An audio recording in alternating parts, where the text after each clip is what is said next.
নিয়ত করে সাহারি, ঠিক ইফতারের সময় বিসমিল্লাহ বলে ইফতার, ইফতার শেষ হলে জাহাবাত জামা আবতাল্লাতুল উরুক ওয়াসাবাতাল আজর ইনশাআল্লাহ। ইফতার হবে সূর্য ডুবার সাথে সাথে।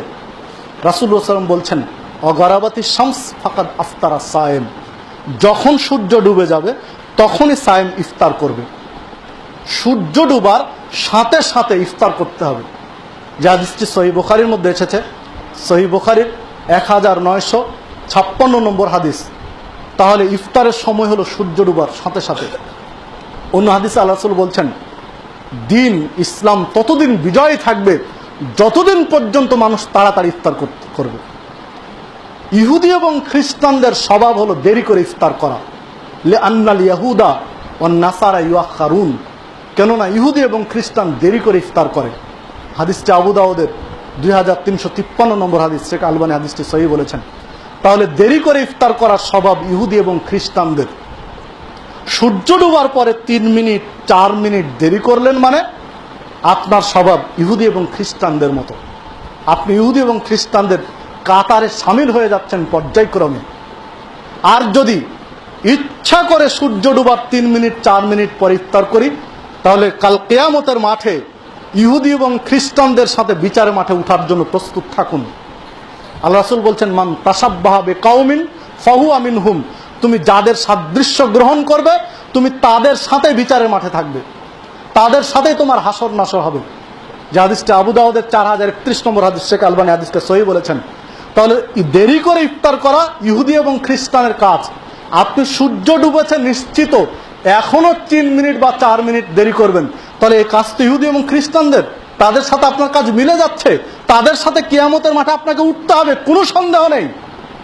সম্মানিত উপস্থিতি, এমন একটা পরিস্থিতিতে, এমন একটা প্রেক্ষাপটে আপনি রয়েছেন, হাজার মানুষ একসাথে ইফতার করছে, আপনি ঘড়িতে দেখছেন, আপনি মিডিয়া থেকে জানেন যে আজকে সূর্য ডুবে যাচ্ছে 6টা 46 মিনিটে, কিন্তু দেশের রেওয়াজ কথিত ইজমার দোহাই দিয়ে 4 মিনিট সমাজ দেরি করবে। আপনি কি করবেন? 1000 মানুষের একদিকে 999 জন, আর একদিকে আপনি একাই।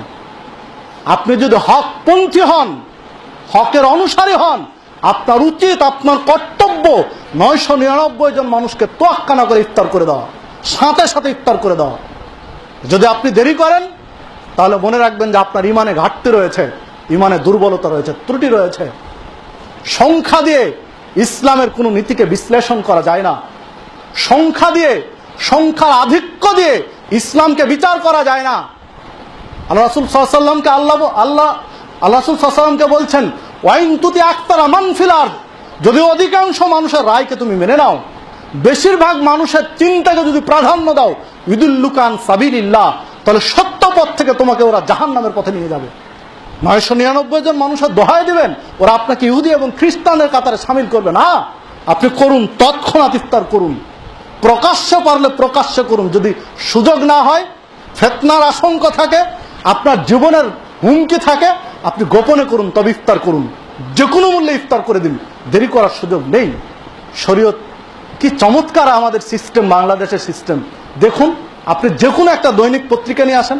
কালকে পত্রিকা দেখছিলাম ট্রেনে আসতে গিয়ে, যে কি চমৎকার দেওয়া আছে যে আজকের সূর্যাস্ত 6টা 46 মিনিট, আর আজকের ইফতার একই পৃষ্ঠাতে, আজকের ইফতার 6টা 50 মিনিট। তাহলে সূর্যাস্ত এক জিনিস আর ইফতার আর এক জিনিস। কি মানুষকে ধোঁকাবাজি দিয়েছে! ইফতার আর সূর্যাস্তর মধ্যে কোনো মিল নেই, অথচ রাসূল বলছেন যখনই সূর্য ডুববে তখন ইফতার করবে। ইফতার আর সূর্য ডুবা একই জিনিস, এখানে বৈপরীত্য করার কোনো সুযোগ নেই। তা আসুন আমরা কোরআন এবং সুন্নাহকে জগতে প্রকাশ্যে সার্বিকভাবে ধারণ করে আল্লাহ রাব্বুল আলামিন সেই তৌফিক দান করুন।